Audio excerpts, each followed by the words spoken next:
Boa tarde, meus amigos. Depois de longo e tenebroso inverno, estamos aqui de novo para conversar com vocês. Eu fiquei em silêncio durante 2022, em parte como protesto pelo clima radicalizado que a gente tinha na época, que não me agrada. Eu não sou desse tempo, então resolvi ficar quieto.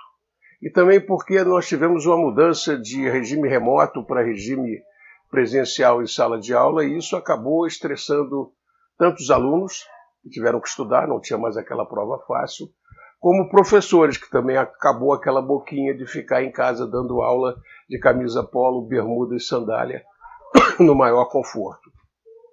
Mas vamos recomeçar, estamos em março de 2023 e estamos no meio de duas crises, não sei se grandes ou pequenas, mas duas crises rolando, uma internacional e outra no Brasil.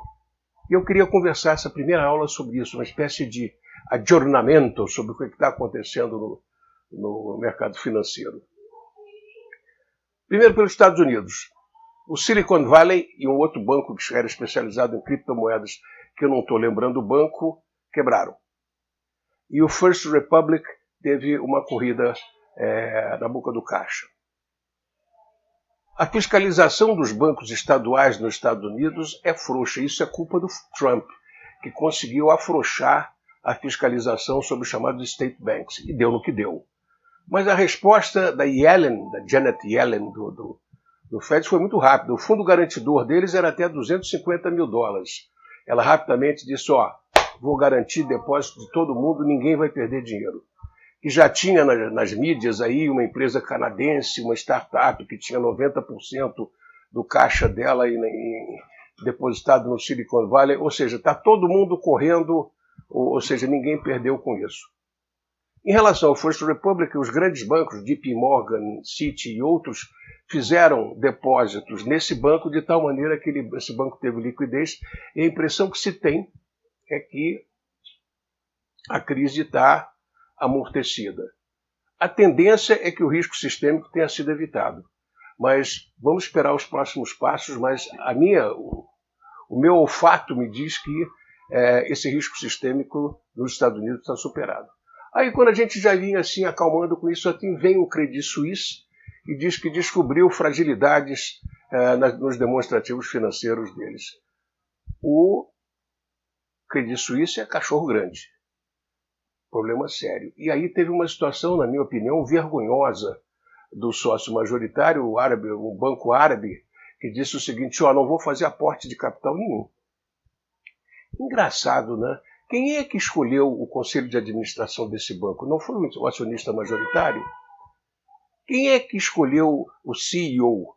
Quem é que escolheu o grande administrador desse banco? Foi os árabes. Aí esses caras fazem besteira e ele diz simplesmente o seguinte, saí da brincadeira. Eu acho uma situação meio irresponsável, um pouco diferente do Jorge Paulo Lemann e do Sucupira, que bem ou mal começaram com 5 bilhões, já estão em 10, eles vão chegar uns 15, 12, que é mais ou menos o meio do caminho. Mas aí rapidamente o Banco Central suíço entrou e disse o seguinte, eu estou disposto a fornecer liquidez ao Banco Suíço na medida que ele precisar. E com isso deu uma desativada na crise. De novo, a tendência é que o risco sistêmico tenha sido evitado. As críticas vão sempre aparecer. Mas estamos ou não estamos no liberalismo? Vou lembrar uma frase que eu já falei aqui e vou repetir. Na prosperidade, todo mundo é liberal. Na crise, todo mundo é keynesiano. Então, a gente precisa prestar atenção que uma coisa é você estar como jornalista criticando, ou num banco privado, trabalhando no mercado privado, e um cara que é governo. Os objetivos finais são completamente diferentes. O ministro da Fazenda, o presidente do Banco Central, o negócio deles é a estabilidade da moeda, a estabilidade do sistema financeiro. Teoria vem depois. Então, foi o que aconteceu. Bom, isso é o mundo. E a nossa pátria amada e idolatrada, salve, salve. Aqui a crise é no varejo. Mais do que um problema de juro alto, isso é minha opinião, não sou dono da verdade, mas vou dar minha interpretação. Mais do que um problema de juros altos, é um problema de gerenciamento da necessidade de capital de giro. Sei que a necessidade de capital de giro tem duas formas, uma por um modelo chamado Fleurier e outra muito simples pelo ciclo financeiro. Prazo médio de recebimento mais prazo médio de estoque menos prazo médio de pagamento. Vamos raciocinar dentro desse arcabouço teórico. O que aconteceu? O varejo é uma grande concorrência, tanto no varejo físico como no varejo eletrônico. Então, em função disso, estava todo mundo trabalhando com 12 meses, 12 parcelas sem juros, entrega isenta de frete e essas coisas todas. Então, o que aconteceu é que nessa brincadeira, o prazo médio de recebimento sobe. Aí, as varejistas vão tentar fazer o quê? Vão tentar compensar isso fazendo subir o prazo médio de pagamento.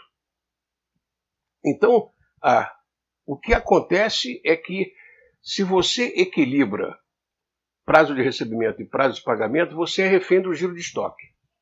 O que vai definir a sua necessidade de capital de giro é o seu giro de estoque. E se você, de repente, começa a vender muito, no mesmo ritmo que você tinha anteriormente, a sua necessidade de capital de giro vai crescendo. E aí você tem duas alternativas para isso. Ou você pega recursos de curto capital de terceiros, ou você se capitaliza ou gera operacionalmente caixa para poder bancar essa situação.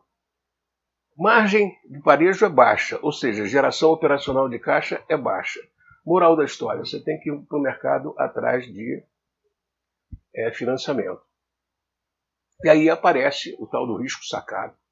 Essa operação de nova não tem nada. Tem um livro do Alberto Borges Matias, que eu uso muito, Finanças Corporativas de Curto Prazo, que no financiamento capital de giro está lá, compram. É exatamente essa operação.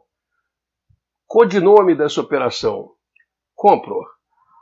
Risco sacado, deve onde é que está aqui. Forfait, convênio. Tudo isso é o quê? É você usar a capacidade de crédito, o limite de crédito do comprador para financiar as vendas e o fornecedor te dá um prazo longo e você consegue antecipar essa duplicata que você entregou, sendo que o desconto que você dá corresponde aos juros que o banco está cobrando. Até aí não tem nada demais. Todo mundo, muita gente faz isso. O grande problema é o seguinte, como é que você contabiliza isso? Você pode contabilizar como desconto de fornecedores e diminuir o seu CMV lá em cima, ou você pode colocar isso como despesa financeira. Bom, em algum lugar você vai ter que contabilizar isso. Só que, se você coloca lá em cima como desconto para fornecedores e não como despesa financeira, você se defende de romper certas cláusulas contratuais e empréstimos de longo prazo e debêntures, que é grau de endividamento oneroso. Ou, como você não reconhece essa operação como financiamento, você não explode o seu covenant, que daria uma liquidação antecipada. Ou seja, tem dois problemas. Eu acho que tem um problema contábil, que é como é que você contabiliza isso.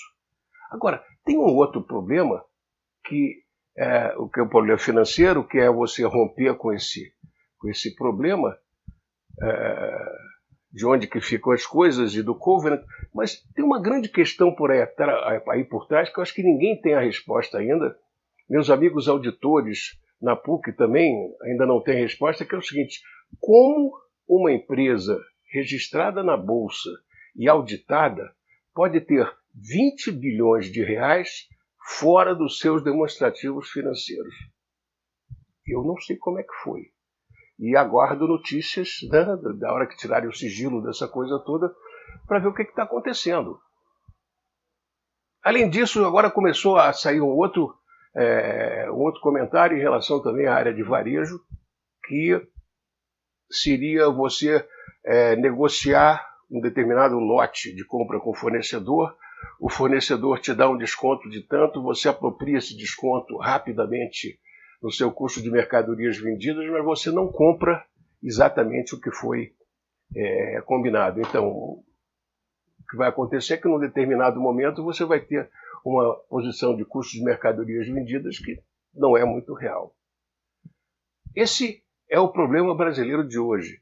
Contágio bancário, por enquanto, nenhum. E dificilmente nós vamos ter, porque quem poderia dar algum contágio aqui no Brasil é o Credit Suisse, que trabalha muito em operações estruturadas, em lançamentos de ações, mas não tem grande peso no mercado brasileiro. É isso aí, meus amigos. Voltamos. Espero continuar com vocês. Por favor, comentem. Se vocês acharem que está ruim, que está a crítica, se eu estou falando depressa demais, qualquer coisa, mandem seus comentários. E vamos continuar juntos, vamos caminhar juntos durante 2023. É muito bom ver vocês de novo. Um abraço.